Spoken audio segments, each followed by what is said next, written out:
Hi guys, I'm Tess and this is It's Fine, a show where I try classic recipes for the first time.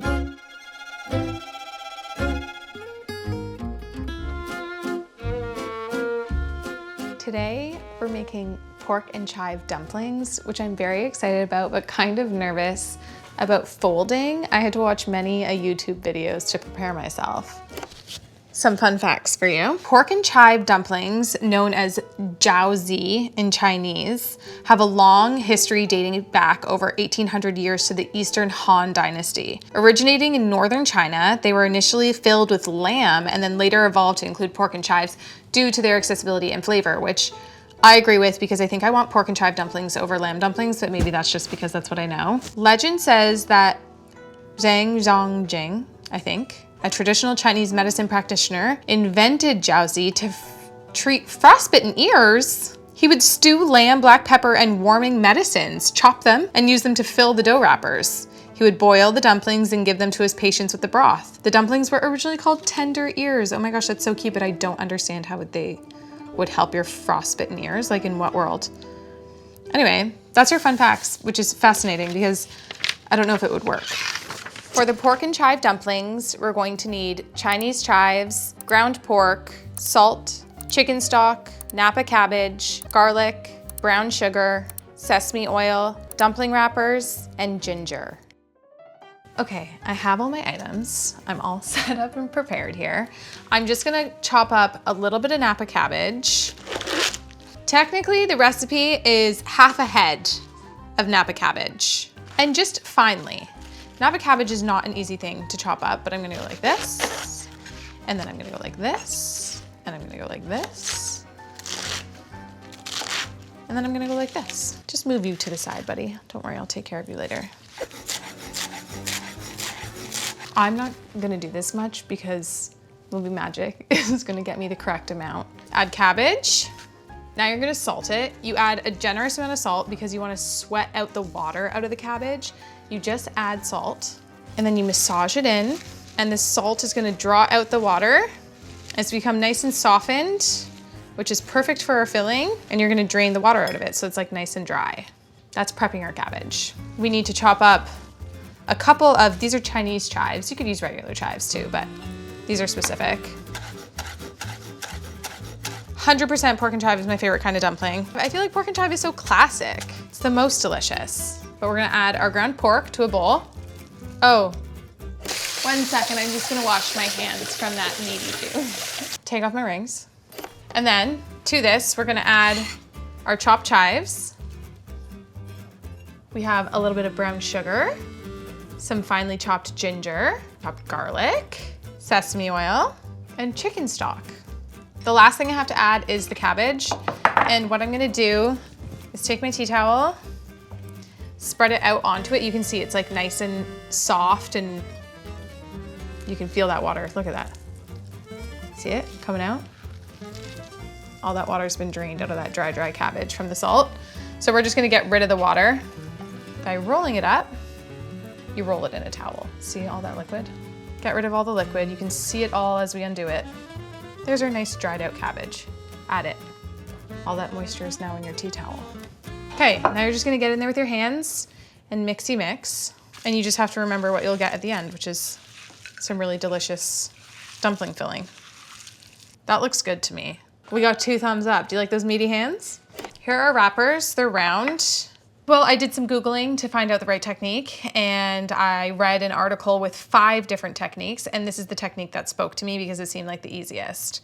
You fold up in the center, and then you go 1, 2, 3 folds along the top. You only do it on the one side, and then you go 1, 2, 3 folds on the other side, and they always go towards the center. I watched so many YouTube videos. I'm prepared for this. Seems like kind of tiny. Did I do something wrong? No, I don't think so. Oh my gosh, that's perfect. Perfect in my books. Look. And then I'll just go sit down and work away on 50 more for you. I'll work really hard. Okay, we have to cook them now. And I gotta use that, which I'm very excited about. I've said it before and I'll say it again. For me, cooking is about enjoying the process and not stressing over the outcome. It's how I approach life too, and it's something I want to pass down to my daughter, especially when it comes to enjoying food. And since I'm all about relieving stress, I don't want to worry so much about what all this food is doing to my teeth. Thanks to Pronamel Clinical Enamel Strength Deep Clean, my teeth are more protected. I want to teach my daughter just how important it is to take care of our teeth because our enamel is just as precious as she is. And since Pronamel is formulated to help our enamel last a lifetime, I can enjoy cooking without stressing over my teeth. You can find my favorite Pronamel Clinical Enamel Strength and other Pronamel options at your local retailer or on Amazon. Get more info at pronamel.us.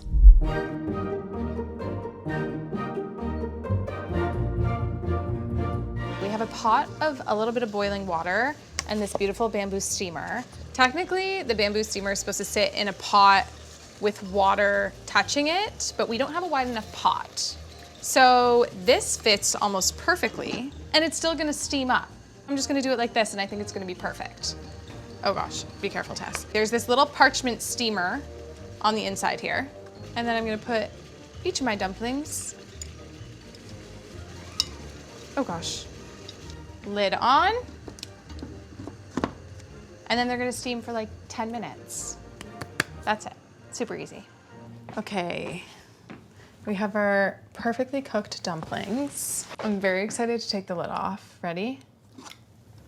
Oh my gosh, they look perfect. The bamboo steamer also smells like so good. I'm gonna whip up a quick little sauce. We have Chinese vinegar, some chili oil, some sesame seeds, some soy sauce, and then some scallions. Sometimes my best sauces are just kind of like wong.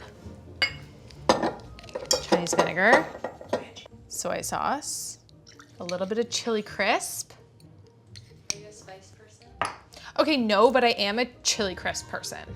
It's not that spicy. That's the thing. It's more like flavorful and kind of crunchy, slightly spicy. And then our scallions. I might put more vinegar in here. I'm truly gonna taste it and then we'll see what we need. Okay, let's see. Ooh, it looks good though. It's delicious. I just had a spicy thing going back with it. Okay, we're alive, we're good. I wanna eat them all. I wanna eat every single one. These look delicious. Look at the steam. Doesn't that look good? I'm scared it's gonna be hot. You might see me burn my mouth. That's incredible. I think that's the best thing I've made on the show. Oh my gosh. These are incredible. We need to make more, guys. Okay, everyone in this room should get wrapping because we have a lot of filling. We could make a lot and we could have these for dinner because they're so good. That's phenomenal. Come try. Come try on cam. Welcome, this is my first feature. This is Zach. I want to hear what you think. Oh, you didn't even dunk it in the sauce? Sorry. No, it's fine, just go for it. I didn't see it. Okay. I want to know your thoughts. He's not even mic'd up. I'll let them know. I'll just scream into each other. Okay. It's really good. Yeah, right? Yeah. Yeah, thanks. Top notch. Top notch.